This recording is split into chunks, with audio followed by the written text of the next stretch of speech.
Skiers. Drivers have an omen that if they suddenly see a black dog on the road, they should stop and have a good rest.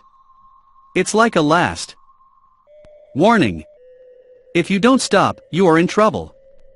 Fortunately, I have not encountered a black dog.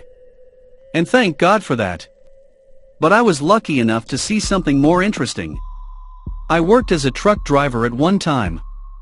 It was a lot of work, and the pay was good, according to the principle that the more you drove, the more you got. I slept 3 or 4 hours a day. I adapted to eating on the go and watching soap operas.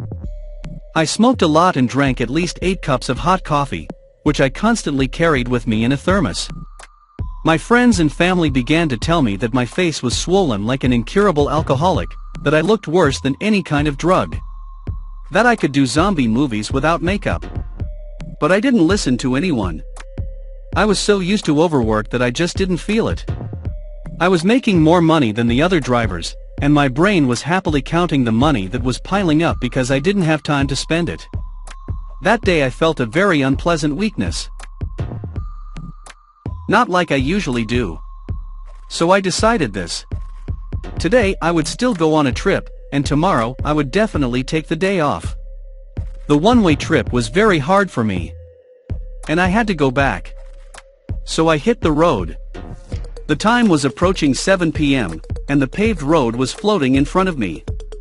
Tall, slender pine trees flashed along the sides.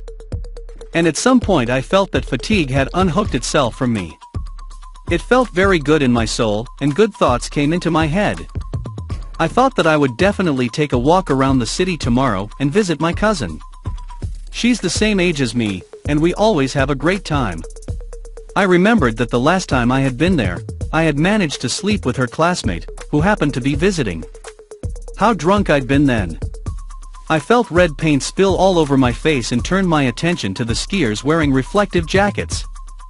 They were moving on both sides of my car, and there were quite a few of them. I smiled at them and waved. Good job, guys. Leading a healthy lifestyle. And then a horrible and unpleasant thought occurred to me. It literally burst into my consciousness. What the hell kind of skiers are in the summer? The first thing I did was to hit the brakes hard. The car spun around and froze in one place. I cautiously got out of it and stared at the edge of the cliff, from which, thanks to the skiers, I was not destined to fall. Thank you, skiers. I didn't reach it by exactly 2 meters. I still can't figure out how many kilometers I traveled, disconnected from reality.